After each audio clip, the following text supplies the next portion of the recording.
한국 드라마는 다 거짓말이에요. 드라마만 보고 환상에 빠지면 안 된다니까요. 최근 한국 드라마는 정말 유례없는 인기입니다.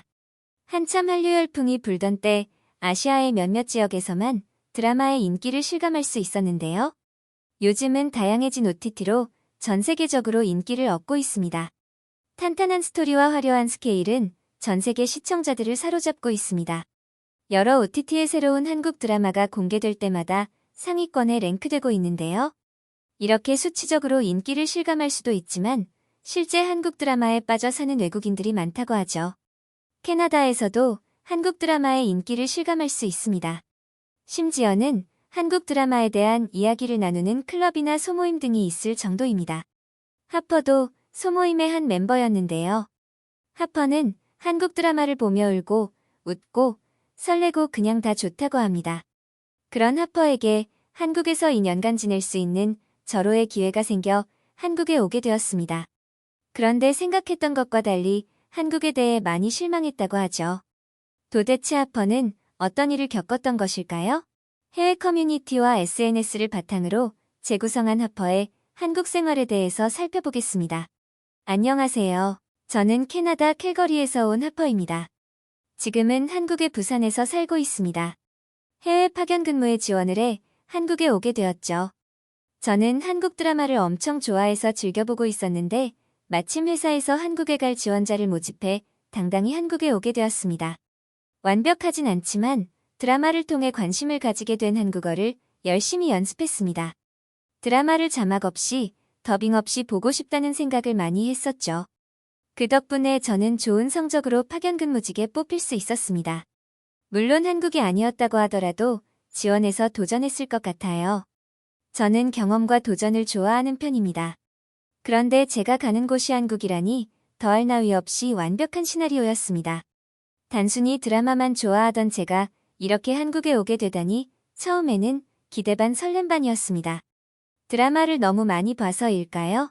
한국에 도착한 날부터 한국은 전혀 낯선 곳이 아니었습니다. 왠지 익숙한 풍경에 정겹기까지 했으니 과장을 좀 보태서 고향에 온 기분이었습니다. 저의 한국 생활은 이렇게 시작됐습니다. 새로운 환경에 적응을 잘하는 편이지만 그래도 완벽하지 않은 언어와 새로운 직장은 긴장이 안 될 수 없었죠. 그렇지만 회사 직원들은 저의 적응을 도와주었습니다. 저에게 분담된 업무에 대해 꼼꼼히 알려주었고 한국 문화에 대해서도 알려주었습니다. 모두들 친절했고 편안했습니다. 그래도 드라마에서 보면 한두 명씩 주인공을 못살게 구는 악역들이 있던데 다행이라고 생각했어요. 제가 드라마의 주인공은 아닌데 제 상황에 과몰입을 했네요. 회사 업무를 생각보다 빨리 적응해서인지 한국 생활은 마냥 신기하고 즐거웠습니다. 업무를 마치면 소소하게 차 한잔을 하고 헤어지거나 부산에 가볼 만한 곳을 소개해주기도 해서 사람들과 어울리는데도 무리가 없었어요. 그런데 어느 날부터 한 남자 직원이 자꾸 눈에 보이는 거예요. 저한테 전혀 친절하지도 않고 말도 나눠보지 않은 그 남자에게 신경이 쓰였습니다. 드라마에서 보던 남자 주인공 같았습니다. 저는 드라마에 나오던 한국 남자 배우들을 너무 좋아했어요. 그들의 눈빛과 여자 주인공에게 하는 행동들 너무 설레었거든요. 드라마에는 스윗한 남자 주인공들이 많잖아요. 저한테 관심이 없고 일에 열중하는 우리 회사의 그 남자 직원도 사실 알고 보면 엄청 스윗하지 않을까 한 번씩 상상을 하게 되었습니다. 그랬더니 그 남자 직원이 너무 좋아졌어요. 저는 적극적으로 고백을 했습니다. 처음에는 당황하는 것 같았어요. 그렇지만 그 남자는 서로에 대해서 잘 모르니 섣불리 결정을 하지 말고 알아가는 과정을 거치자고 했습니다. 조금 더 많은 관심을 가지고 바라보겠다고 하더군요. 자신은 다른 사람을 챙기는 스타일도 아니고 재밌는 사람도 아니라며 실망할 거라고 말했습니다. 저는 그렇게 이야기해주는 그 사람이 더욱 좋았어요. 고백을 받았다고 허영을 부리지도 않고 자신에 대해 솔직하게 이야기해주는 모습이 더욱 진실되게 다가왔습니다. 그러다 우리는 자연스럽게 사귀는 사이가 되었습니다. 근데 정말 솔직한 사람이었다는 것을 진짜 깨닫게 되었습니다. 무뚝뚝하고 재미없다더니 정말 그랬습니다. 알고 보면 다르지 않을까 생각했었는데 드라마에서 보던 스윗한 남자는 아니었단 말이죠. 드라마는 환상일 뿐이라는 사실을 금방 알게 되었어요. 스킨십도 애정 표현도 없는 무뚝뚝한 남자였습니다. 그렇지만 믿음직스럽고 일에 열중하는 모습은 늘 저를 설레게 했습니다. 그런데 진우가 감정 표현을 확실히 할 때가 있었습니다. 엄청 환한 웃음을 보여주거나 엄청 흥분할 때가 있었어요. 바로 자신이 응원하는 야구팀의 경기를 볼 때였습니다. 그런 남자친구를 바라보는 것이 처음에는 평소 볼 수 없는 모습에 신기하고 재미있었어요.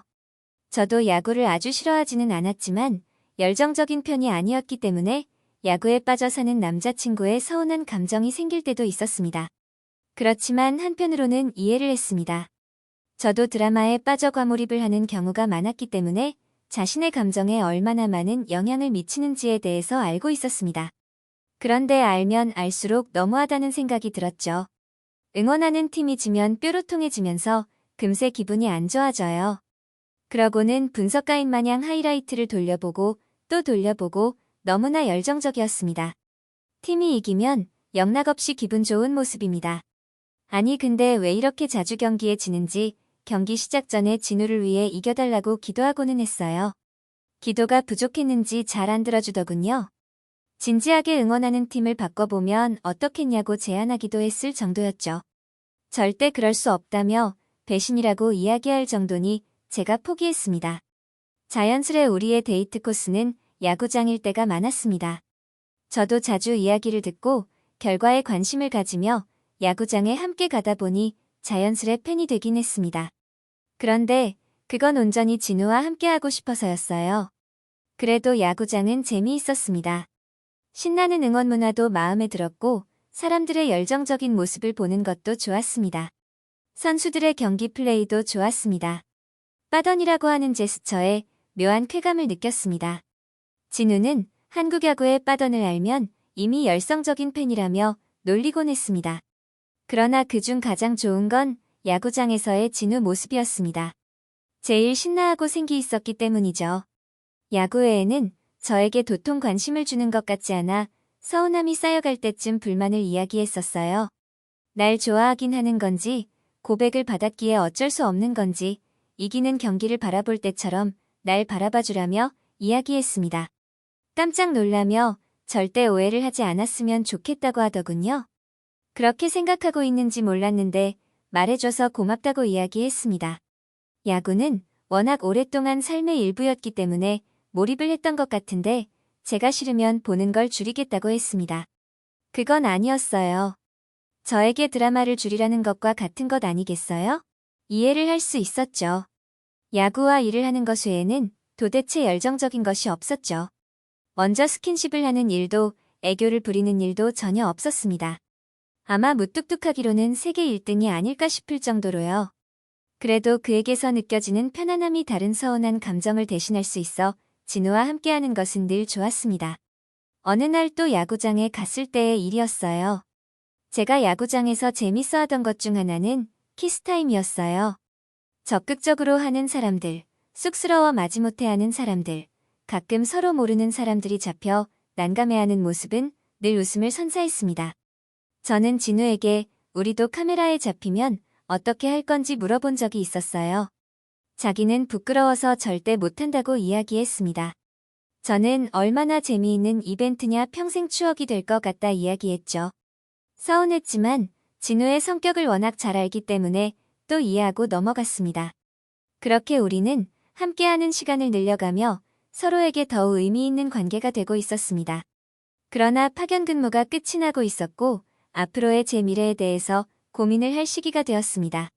물론 파견 근무를 연장할 수도 있었고 캐나다로 돌아갈 수도 있고 저에게 선택지는 여러 가지였습니다. 한국에서의 생활도 만족스럽기도 하고 한국만의 일처리 과정은 놀라울 정도로 정교하고 매뉴얼화되어 있어 더 배울 점도 많았어요. 캐나다로 돌아가면 진우와의 관계도 걸렸고 지금 돌아가지 않는다면 진급할 시기를 놓치게 될 것 같아 고민이 많았습니다. 매일매일 생각이 바뀌었어요. 어떤 것이 나에게 우선순위인지 정해야 했죠. 그러던 중 우리는 이번에도 어김없이 야구장 데이트를 즐기고 있었습니다. 그때쯤은 제가 더 열정적이었을지 몰라요. 한참 즐기고 있을 때 우리에게 키스타임 카메라가 잡혔지 뭐예요? 정말 당황했지만 진우가 했던 말이 있어 저는 아니라며 손을 흔들었습니다. 그런데 진우는 저에게 키스를 해주었고 이어 반지 하나를 내밀며 속삭였습니다. 함께 해줘. 다른 어떤 그럴듯한 말보다도 와닿는 말이었습니다. 우리는 많은 사람들에게 박수를 받았고 저는 전혀 상상하지 않았던 프로포즈에 눈물이 났습니다. 평소 애정 표현을 잘하지 않는 진우였기에 더욱 감동이었죠. 그 이후의 경기는 눈에 들어오지도 않았습니다. 반지는 언제 준비했는지 키스타임의 기회가 오지 않았으면 어떻게 했을지 너무 궁금했어요. 반지는 꽤 오래전에 준비를 했었다고 해요. 매번 야구장에 올 때마다 가지고 왔었다고 했죠. 끝끝내 키스타임의 기회가 안 온다면 다른 방법을 고민했어야 했는데 기회가 와서 다행이라고 했습니다. 정말 진우다운 생각이었습니다. 진우의 진솔한 모습은 조금 더 한국에 남기로 결정할 수 있는 결정적인 계기가 되었었죠. 이것도 이젠 오래전 추억이 되었네요. 그 후 진우와는 어떻게 되었냐고요? 오늘도 응원하는 팀이 져서 씩씩거리는 진우와 함께 집에서 맥주 한 잔 기울이고 있습니다. 도대체 언제나 시원하게 이길지 팀이 이겨서 세상 행복한 진우를 보고 싶네요. 한국 드라마가 다 거짓말은 아닌 것 같아요. 드라마보다 더 드라마가 가끔 연출되기도 하는 것 같습니다. 하퍼의 이야기 어떠셨나요? 상대방을 항상 배려 깊게 이해해주는 하퍼의 모습이 인상적이었습니다. 둘의 행복한 생활이 오래 계속되길 바라겠습니다. 재미있고 감동적인 사연 계속해서 제보해주시면 감사하겠습니다. 별별 이슈였습니다. 영상을 끝까지 시청해주셔서 감사합니다. 구독과 좋아요는 영상 제작에 큰 힘이 됩니다.